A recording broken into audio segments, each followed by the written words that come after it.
So, as per sources to NDTV, UP has waived the registration fee on hybrid cars. There is a 100% waiver on registration fee for strong hybrid electric vehicles and plug-in hybrid electric vehicles. This is as far as sources to NDTV is concerned. But on back of this news and reports coming in on this, we saw Maruti shares zoom over 6% in trade today, and Maruti becoming the top Nifty gainer.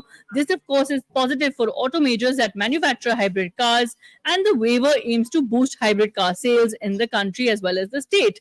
Now, many believe that experts that NDTV has spoken to so far believe that this registration waiver is likely to reduce prices of hybrid cars significantly going forward. But to decode all of this, we've got an auto expert with us. We've got Mr. Tutu Dhawan. Thanks very much for your time, sir.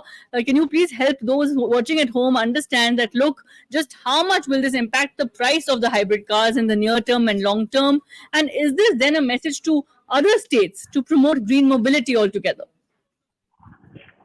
Well, you know that taxes on these cars are the highest here in India. It's almost 40% plus.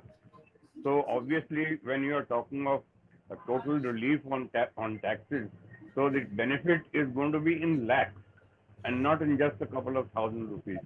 So obviously, it is going to affect the sales of manufacturers who are already indulging in making hybrid cars, and for them, it's now going to be, I would say, a bonus that they will have in a particular state like UP. Now, the only negative in this, what I see is, although yes, the new owners will benefit in UP, and UP is very close to Delhi also, which is Noida. So that also, it will get a lot of uh, customers from our neighboring states. But the only other problem is, once the car has been bought in UP and if somebody needs to have it transferred into another state, then it will go through the same process of taxation and so on. So it is basically beneficial for UP people and UP residents, and it is going to be an ideal thing for them, because hybrid is actually one of the future technologies that are going to sustain this new change of EVs. Now, EV, from my point of view, is not a permanent technology, and in due course of time, it is going to be phased out. So, but hybrids, yes, they will continue, and they will obviously, in place of fossil fuel, the manufacturers might be able to induct some other philosophies to be able to back up the battery pack. Right, but this is really, talking about the waiver on the registration fee at the moment. And when do you think this will translate for those watching at home, consumers really? When do you think they will see this change in prices? Well, the change, I think, have already been announced, and now it is up to the manufacturers and the dealerships to be able to build up stocks and start selling them. Because the minute the government announces such uh, benefits, they have to be implemented ASAP. Right. And this move, then, do you think will serve as a message to other states to promote green mobility? Yes, indeed, because it is not going to be only for UP. I'm sure other states will also like to take benefit of this. And of course, this will get popularity politically also. When you are talking, there are, indications of a political benefit as well to the government. Right, and many of course are talking about, like you said, the message, the pricing. But you were talking about hybrid cars, essentially the market share of hybrid cars in India at the moment, and where do we foresee it? How much do we foresee it to jump in the near term and the long term with measures like this? And the do's and don'ts for those who are wondering, hybrid cars like now, what are the positives? What are the negatives? Could you list them out?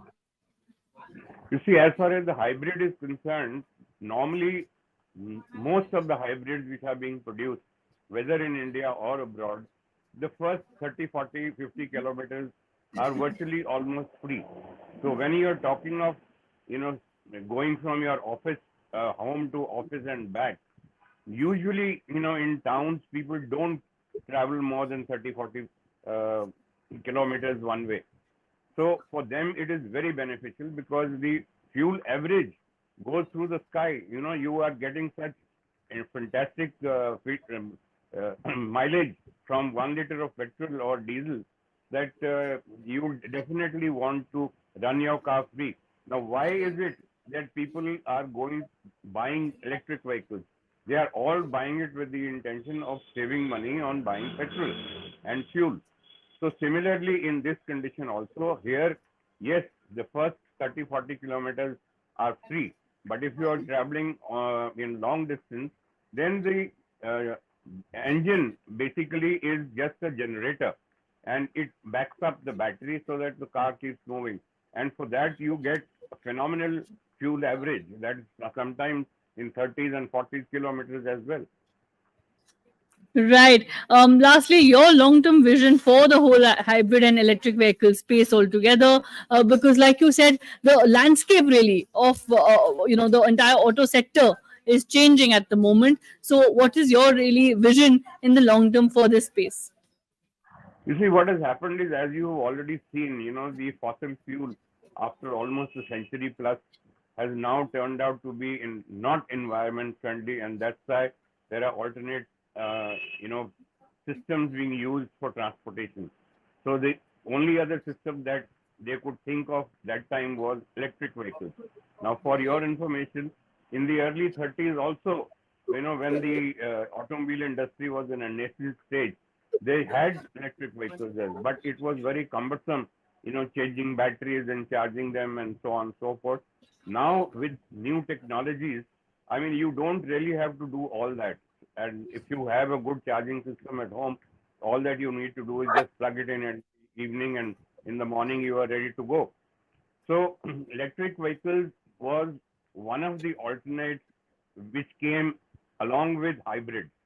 And now, since there are so many negatives in the residual of the batteries, electric vehicles, that technology is now gaining uh, strength now, basically, to be able to not create toxic materials which cannot be disposed of and which are not environment friendly. So with the result, here we have a hybrid technology, which, yes, of course, it has a battery pack, but then it is not as big as what you have in an electric vehicle. All right, and this move clearly aiming to boost hybrid car sales and reduce prices significantly, as well as you just explained. Thanks very much for sharing your thoughts and joining us for this interaction. Welcome.